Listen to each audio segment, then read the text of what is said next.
আজ পরিবেশন করব প্রখ্যাত সাহিত্যিক বিভূতিভূষণ বন্দ্যোপাধ্যায়ের একটি অসাধারণ ছোট গল্প, সাহায্য। গরিবপুরের হাট সপ্তাহে দুদিনই আসি। গোপালনগরের বাজারে পান, বিড়ি, বিস্কুটের দোকান। রোজ দোকানে যা বিক্রি, হাটে এলে অনেক বেশি বিক্রি হয় তার চেয়ে। আশেপাশের কখানা গ্রামের হাটই করতে হয় এজন্যে। সন্ধ্যা হয়ে গেল। আমাদের গাঁয়ের গোপীনাথ বৈরাগী আর গোপালনগরের আলী নিকিরি মধু জেলে, কিন্তু ওরা গোপালনগর স্টেশন পর্যন্ত আমার সঙ্গে যাবে। বাকিটা যেতে হবে আমাকে একলা।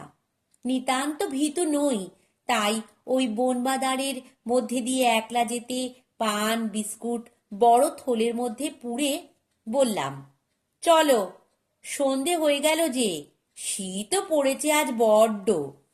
আলিনিকিরে বললে, রও গো রও, তবিল বেঁধে নি, শীত পড়েছে বটে। তারপর আমরা তিনজনে রেল রাস্তায় উঠলাম। রেল লাইনের পাশে সরু পায়ে চলার পথ, কিন্তু আমরা সবাই যাচ্ছি একখানা স্লিপার থেকে আর একখানা স্লিপারে পা দিয়ে, ডিঙিয়ে ডিঙিয়ে। গরিবপুর স্টেশন ছাড়িয়ে লাইনের দুধারে মাঠ আর বন, নির্জন জায়গা, লোকজনের বসতি নেই। 6 মাইল দূরে গোপালনগর স্টেশন।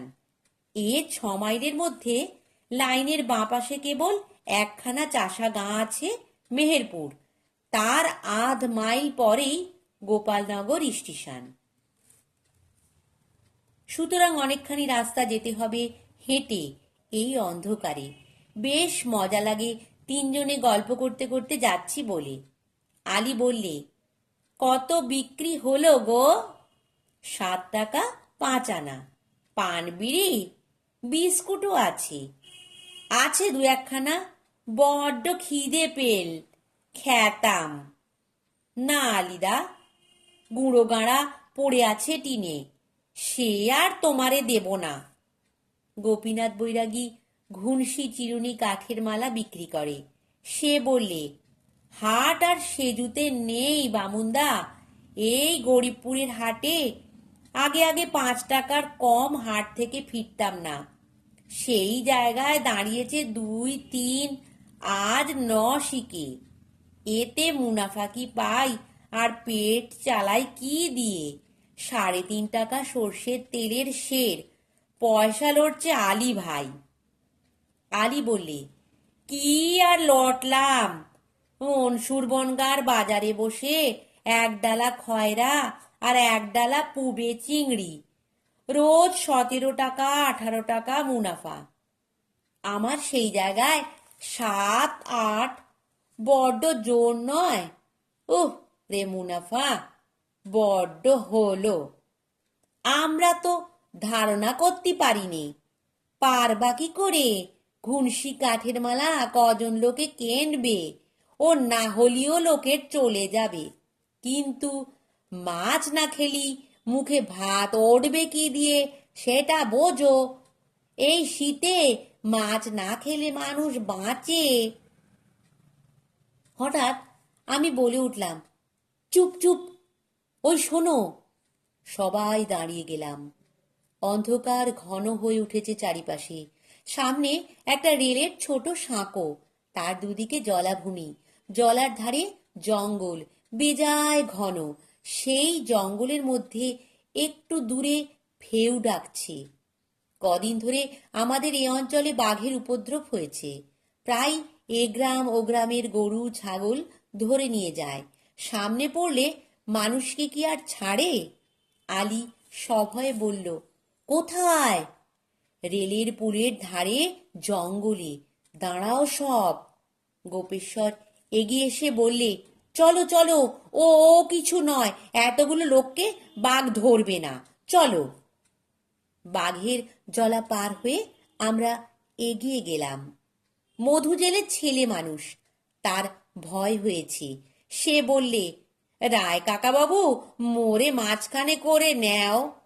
আমি ধমক দিয়ে বললাম, নে আজকান, 20 বছরের ধাড়ির ভয় দেখো, শীতকালে ফি বছর বাঘ আসে, জানো না?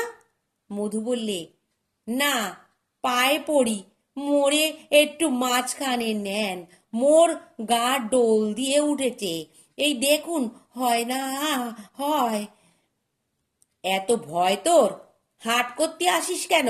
মার আঁচল ধরে বসে থাকবে। কথাটা বললে আলী নিকিরি।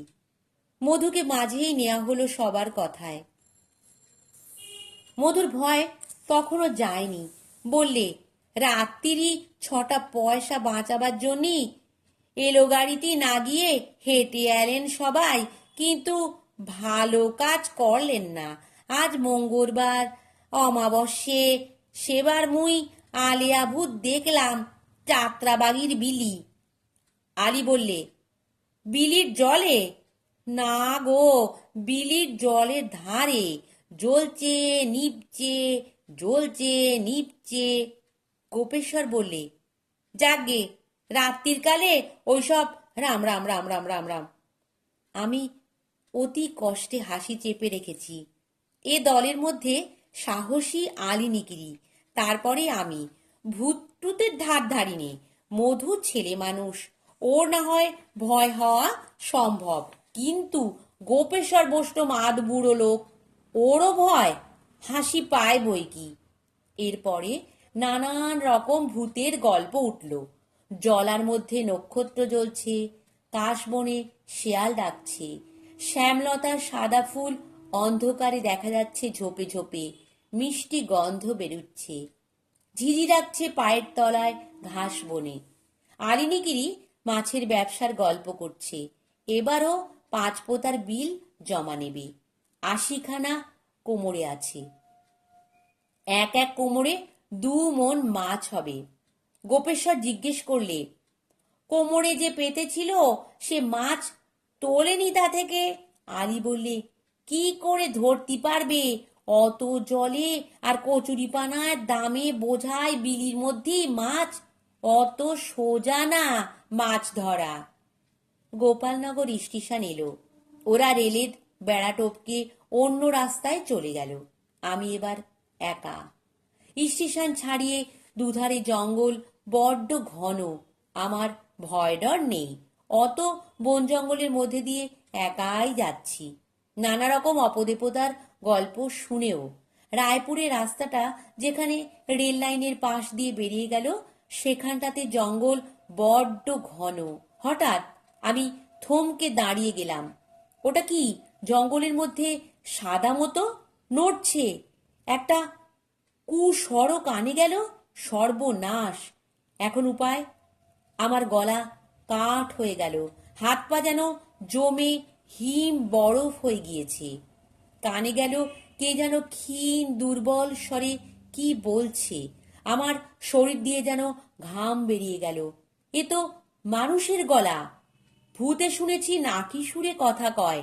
ঝোপের দিকে এগিয়ে ভালো করে চেয়ে দেখি একটা কালো মতো বুড়ো লোক, ময়লা ন্যাকড়া চোকরা জড়িয়ে বসে আছে একটা কুঁজ ঝোপের নিচে।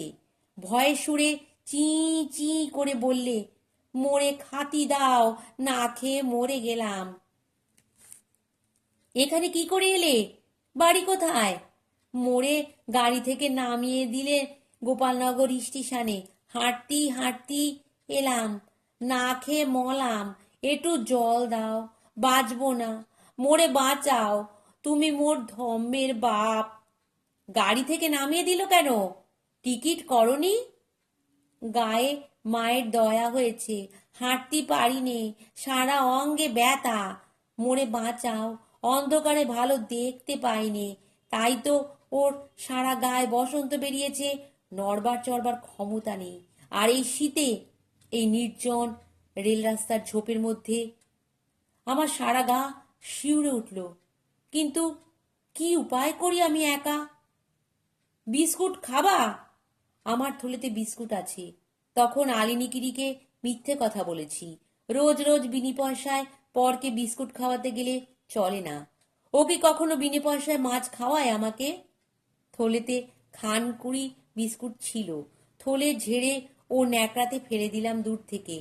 একটা বিড়ি ও একটা দেশলাইয়ের খোলে দুটি মাত্র কাঠি পুড়ে ওর ন্যাকড়াতে ছুঁড়ে দিয়ে বললাম, খাও। বিড়ি ধরাবার সময় দেশলাইয়ের কাঠি ও অতি কষ্টে জ্বাললে ওর হাত কাঁপছে। দেশলাইয়ের কাঠির আগুনে দেখলাম ওর মুখখানা কি বিভৎস দেখাচ্ছে বসন্তের ঘায়ে। বলতে নেই, মা শীতলা রক্ষে করুন। একটু জল দাও মোরে, জল তেষ্টায় মোলাম। মুশকিল, জল পাই কোথায়? জলের পাত্রও বা কোথায় এখানে? রায়পুর গ্রাম এখান থেকে ৮ ক্রোশ দূর, সেখান থেকে জল আনতে হবে। যদি না আনি ও তেষ্টায় মরে যাবে। চলে গেলাম সেই অন্ধকারের মধ্যে রায়পুর। কুমোর বাড়ি থেকে একটা কলসি কিনে পাঁচু তরফদারের টিউব কল থেকে জল পুরে আবার নিয়ে আসি রেল রাস্তার ধারে। ওর কাছে কলসি এনে দেখি সে ক্ষীণ সুরে কাতরাচ্ছে। জল খাবার জন্য কিছু আনা হয়নি, ভুল হয়ে গিয়েছে। কলসিটা ওর পাশে বসিয়ে বললাম, কলসির কানায় হাত দিয়ে জল খাও।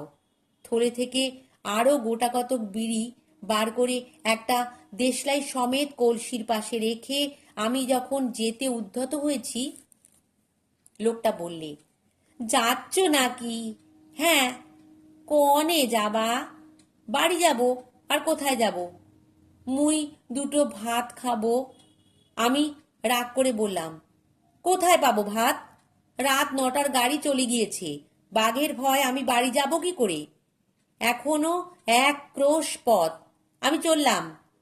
শোনো ওগো, শোনো, মোর কাছে বসবা না? আমার কাজকর্ম নেই তো, বসি তোমার কাছে এখন। কি ঝকমারি যে আজ আমি করেছি, এরপর থেকে আর কোন শালা। লোকটা কাঁপতে কাঁপতে বললে, মোর বড্ড শীত নেগেছে। বিবেচনা করে দেখলাম তা লাগতে পারে। আমারই হাড় কাঁপিয়ে দিচ্ছে কনকনে উত্তরে কলাই ওড়ানো হাওয়ায়। আগুন করে দিই শুকনো ডালপালা দিয়ে ওর কাছ থেকে একটু দূরে। এবার চলে যাব। ওর কোনো কথা এবার শুনবো না। ও কিন্তু আবার গেঙিয়ে গেঙিয়ে বললে, মোর কাছে একটু বসবা না? ওর চোখে অসহায় মিনতি। না, বাড়ি যেতে পারলাম না। এখন ভাবলে অবাক হয়ে যায়, সেই হিম পড়া কনকনে রাতে বাড়ি ফেরার কথা ভুলেই গেলাম। বসে রইলাম সারা রাত সেই আগুনের কাছে। বসে থাকতে থাকতে কখন ঘুমিয়ে পড়েছিলাম। ভোর রাতেই লোকটা মারা গিয়েছিল, তা আমি জানি নে। তখনও আমি আগুনের পাশে ঘুমোচ্ছি। নমস্কার। গল্প পাঠ ভালো লাগলে চ্যানেলটি সাবস্ক্রাইব করে দিও, আর লাইক, কমেন্ট, শেয়ার করতে ভুলো না কিন্তু।